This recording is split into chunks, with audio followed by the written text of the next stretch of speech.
Tá começando mais um Comentando no QG. Aqui quem fala é seu host de sempre, Paulo Raposo, e mais uma vez irei falar sobre Vanguard. Sim, hoje o assunto é a review de Cardfight Vanguard Overdress. Eu já fiz as primeiras impressões alguns episódios atrás e depois de um longo inverno a série terminou e agora é hora de eu fazer minha análise aqui geral, comentar com vocês o que eu achei de todos os episódios e dar um veredito mais geral. Então sim, eu vou me enrolar um pouco nesse começo, mas não pretendo ficar também me enrolando muito, até porque se você quiser saber a sinopse da série, querer saber um pouco mais sobre, vai lá no primeiro podcast, o link tá aqui embaixo, se quiser ver em vídeo também tá aqui embaixo o vídeo, e vai lá conhecer um pouco referente à série. Mas o que você precisa saber é que a história é focada em um novo personagem, que é o Ryu Kondo, que é um garoto que ele começa a jogar Vanguard do zero, quando ele conhece o pessoal do time Blackout, né? Que é um time no qual a gente tem o Zakusa, a gente tem a Tomari, a gente tem Megumi, o Danji. Então, assim, basicamente, o Yu ele vai conhecendo esse pessoal e ele vai desenvolvendo muito bem. Tá? Ele basicamente é um list of life sobre o pessoal da Blackout, né, em primeiro momento. Mesmo tendo alguns personagens que não são da Blackout que aparecem ao longo. A série passa algum tempo depois aí da última temporada de Cardfight Vanguard G, que é a segunda temporada da primeira série animada lá de 2011, tá? Porque esse remake não teve. E eu fiz uma resenha bem curta lá no meu Instagram, e eu comentei um ponto que eu já quero começar aqui abrindo esse detalhe. O Cardfight Vanguard Overdress, ele tem um ponto que eu, particularmente falando, considero muito positivo, que é, ele tenta ousar de uma forma que, até então, a gente só tinha visto em Cardfight Vanguard Gaiden Wife, né? Que é tipo um Wi-Fi, que a gente tem meio que um Mahou Shoujo de card game. É bem bizarro? É, mas é legal. E ali eles tentaram, né, fazer essa mudança, mas não foi 100%, até porque eles ainda estavam meio apegados aos personagens, então aqui eles pegaram um novo núcleo de personagem e trabalharam esse núcleo de uma maneira mais solta possível. Ó, tô passando enquanto tô gravando. E com esse trabalho feito, eles conseguiram realmente criar uma trama que ela funciona de uma maneira que eu já vi outra obra que o Clamp estava envolvido funcionar, que é Blood Plus. Blood Sea. Que são episódios muito fechados, né? Eles são muito autocontidos. Do 1 ao 7, é basicamente isso. E é aí onde mora um defeito da série. A série, ela opta por ir pelo caminho para pegar quem não conhece a franquia. Enquanto ela meio que esquece um pouco os fãs. Então a gente tem cerca de 7 episódios onde são basicamente muito fechados e meio que o dia a dia do pessoal da Blackout, com poucos episódios diferentes. Se não me falha a memória, o quinto, que é focado no Toya, e só. Todo o restante ele é muito diferente, ele tem sempre assim essa vibe de vou ser um pouco diferente, vou trabalhar de uma forma que não seja ficar focado em imaginação, Planeta Cray, etc. Então, por esse motivo, ele segue uma rota mais arriscada, vamos colocar assim. Que é a rota de tentar trabalhar o card game de uma maneira mais crua, não tentar ser muito inventivo. E é aí onde, por exemplo, o pessoal da Kinema Citrus, que é o estúdio responsável, consegue dar um charme. Porque eles não usam uma animação muito rebuscada, eles usam uma animação até que bem padrão para entregar um trabalho bem feito. Eu não vou falar que tá mal feito, porque assim, pra quem me acompanha no Cardfight Vanguard, que nem eu desde 2016, eu não posso falar que o trabalho da Kinema Citrus nesse anime foi mal feito. Não sou expert em animação, mas o básico do que eu entendo de tipo, uma animação bonita, Vanguard Overdress ele funciona. É uma animação funcional, é uma animação que realmente te empolga, e quando é pra ser uma animação bem feita, que são nos momentos de batalha, não decepciona. Em nenhuma delas você tem uma decepção de tipo, nossa, uma batalha ruim. Entende?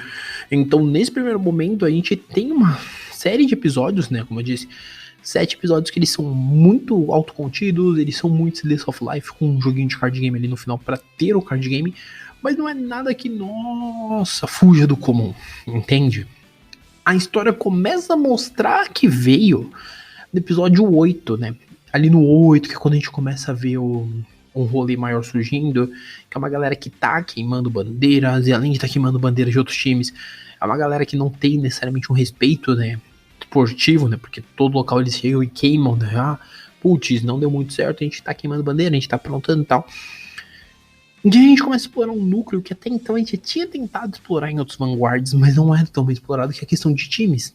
né? Tanto que você tem um ponto lá na série, por exemplo, que você vão comentar com vários times, e eles comentando justamente dessa galera que tá aparecendo do mais absoluto nada e queima a bandeira dos outros. E é nesse momento que a gente descobre que esse time muito provavelmente tem ligação com o Danji. Mas isso não é explorado aqui. Tá? Isso é um ponto que eu já deixo aqui bem claro, eu não vou comentar o final, mas existem certas decisões tomadas nessa reta final que elas começam a unificar o roteiro, elas começam a ligar o roteiro, fazer uma linkagem muito legal, e é aí onde a série começa a mostrar que vê, começa a falar o que ela não falava desde o episódio 1, entende? Desde o episódio 1 ela dá indícios de que ela quer abordar o planeta Kree, ela quer abordar a ideia de que, tipo assim, as unidades de Vanguard são seres vivos de outro local, mas eles nunca mexem muito nisso. E quando eles começam a mexer é sempre muito subjetivo, é uma forma muito discreta de se falar. E na reta final eles começam a mostrar que é basicamente isso. Eles começam a tentar mostrar isso de uma forma mais direta. Eles mostram isso de uma forma bem discreta, vamos colocar assim, quando a gente tem o Yu tendo a percepção da carta que ele vai sacar. E tipo, esse é um dos momentos, um dos raros momentos de Vanguard onde a gente tem realmente um draw ali que é bem pensado. Esse é um momento que, além de ser um draw bem pensado, ele consegue passar um pouco de emoção, porque você percebe que ele notou que é uma esperança. E uma cena depois dessa esperança é quebrada. Mas ainda assim, é um Final Season que ele pega aquela expectativa que tava muito ali, ó, e dá uma subida. Ainda muitos vão falar, ah, Paulo, mas tem 12 episódios, você tá falando que não é explicado algumas coisas e não sei o que. E aí eu digo que é proposital, tá? Porque por cronograma, a equipe de produção sabe que são 2 temporadas. Tem uma temporada pra agora abril e tem uma temporada pra outubro. O meu problema maior na época que o anime foi anunciado era que essa temporada agora, ela tentasse ter toda uma história, ela fechasse um arco e no outro eles tivessem que desenvolver um novo arco. Já aqui, não, a gente não tem realmente desenvolvimento, a gente tem muito Slice of Life. Quando eles começam a desenvolver o arco, eles falam assim, esse ponto a gente para. Mas a gente já para deixando que tem um arco de desenvolvimento pra gente trabalhar ele quando a gente voltar na segunda parte. Então assim, não torna ruim. Porque a gente, de certa forma, é que nem um filme que a gente sabe que tem continuação. Ele não se torna ruim porque a gente sabe que tem continuação. Às vezes a jornada inteira ela foi mediana, porque ele não foi ruim, tá longe de ser ruim, e eu digo isso pra vocês porque existe o Legion Mate. Enquanto Legion Mate existir, não existe um Vanguard ruim. E o Juzoku Kishiren, né, que é a segunda temporada do reboot, que não são o exemplo de coisas boas, apesar de não terem umas notas tão vergonhosas como esse. Mas não são tão bons assim, cara. É aquilo que eu digo, depois que você vê Vanguard, tempo suficiente pra ver que existem coisas que em níveis de roteiro é bem mais chinfrim, aqui você consegue entender que a ideia era basicamente pegar um público que não joga. Eles foram por um caminho mais arriscado e que foi bem na média, tá? Não foi nem muito bom, nem muito ruim, como algumas pessoas dizem. Foi na média.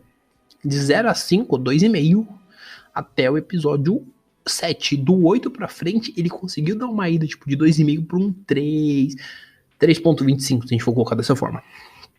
Mas ele não estourava muito essa média, porque a ideia não era realmente estourar essa média, era realmente preparar a gente para o que vem adiante, que seria os 12 episódios seguintes. Os 13 episódios, no caso, né? Porque a segunda temporada teremos 13, essa primeira a gente teve 12. Vale mencionar que sim, acredito eu que a segunda parte que estreia em outubro também vai pra Crunchyroll. Então, assim, se você tá ouvindo esse podcast, já deixa adiantado desde já. Já se prepara pra ver a nova temporada, vai lá no Crunchyroll e assiste. São 12 episódios, cara, é bem rapidão. E é uma série que eu garanto que, tipo assim, você pode não achar a melhor série do mundo, mas você vai se divertir bastante. Vai gerar uma curiosidade na questão do card game, porque o card game aqui é mostrado de uma forma mais crua, mostrado de uma forma que realmente gere pelo menos aquela curiosidade da pessoa de tentar entender por quê. Putz, Paulo, os outros... Não, os outros explicavam toda a temporada. Nos outros não explicavam de uma forma pior, que era isso que eu ia dizer. Mas toda temporada eles estavam tentando explicar novas mecânicas de jogo. Não era um jogo basicamente tão acessível, né? Hoje em dia você tem jogo para celular que você pode procurar na internet ou APK. Se não estiver disponível no Google, no seu aplicativo nativo, né? Na Play Store ou na Apple, na Apple, na iOS, né? Na Store da Apple, na Apple Store ou no Google Play. Se não tiver, neles, você pode dar uma procurada pela interwebs que você acha os APK pra jogar. Eu tenho o Nintendo DS, tenho grana. Você pode pegar o Vanguard X que tá disponível. Eu quero jogar o card game. O card game tem lojas que, se você procurar, vendem o card game, inclusive dá pra você treinar. E inclusive, como eu disse lá no vídeo, e aqui vale retificar, a Bushiroad disponibilizou um vídeo tutorial explicando como funciona o jogo. E esse vídeo tá disponível no canal dela. Então é interessante você, ouvir a série, mesmo que seja 1%, fique interessado em conhecer um pouco mais do jogo. Tem um vídeo tutorial pra você aprender, entende? Então assim, não se torna mais tão difícil como outrora. Hoje em dia é bem mais tranquilo, se a gente for olhar assim, numa forma mais macro. Isso é bem prático para deixar vocês avisados. Esse episódio ele tá mais sério porque eu realmente quis focar mais nos pontos, eu não quero me estender muito, até porque eu vou ter outro episódio depois que sair a segunda parte e eu quero falar de toda a série. Aí eu vou rever a primeira, vou rever a segunda e vou falar de uma forma muito mais completa, vou dar detalhes, vou dar spoiler, mas é que eu não quero dar spoiler pra vocês, eu simplesmente quero dizer que Overdress não é a melhor coisa do mundo, mas também não é a pior, nem de longe. Tá? Se você viu Overdress, vai ter postagem lá nas minhas redes sociais. Você vai lá na postagem e comenta o que você achou de Overdress. Se você gostou, se você não gostou, se você acha que poderia melhorar, tá? Comenta suas expectativas, talvez, ou não expectativas, para a próxima temporada. E acima de tudo, não deixe de dar seu like, de marcar e comentar os meus amigos, tá? Então assim, agora os recadinhos de sempre. Primeiramente eu quero deixar avisado o que eu sempre deixo: o Comentando ele é um podcast semanal, com média de 1 a 3 episódios, então depende muito de como tá o ritmo. Tá, essa semana muito provavelmente teremos os 3 episódios, até porque eu tô conseguindo fazer todo esse ponto. Mas em todo caso, se forem 3 episódios, segundas, quartas e sextas. Se forem 2 episódios, podem ser muito provavelmente quartas e sextas, ou segundas e quartas. Se for um episódio, pode ser em qualquer um dos dias, mas um episódio é mais difícil de acontecer. Geralmente quando acontece, eu jogo ele para sextas-feiras, tá bom? Lembrando sempre, minhas redes sociais estão aqui embaixo. Meu Twitter, Paulo_Raposo, Instagram, SR_Raposo, e além dos dois, nós também temos meu canal do YouTube, que é o The Raposo. Link tá aqui embaixo. Tem meu e-mail também para você entrar em contato para parcerias, dúvidas, sugestões, cartinhas. Se vocês mandarem bastante e-mails, quem sabe eu não abro um cantinho para ler e-mails, tá bom?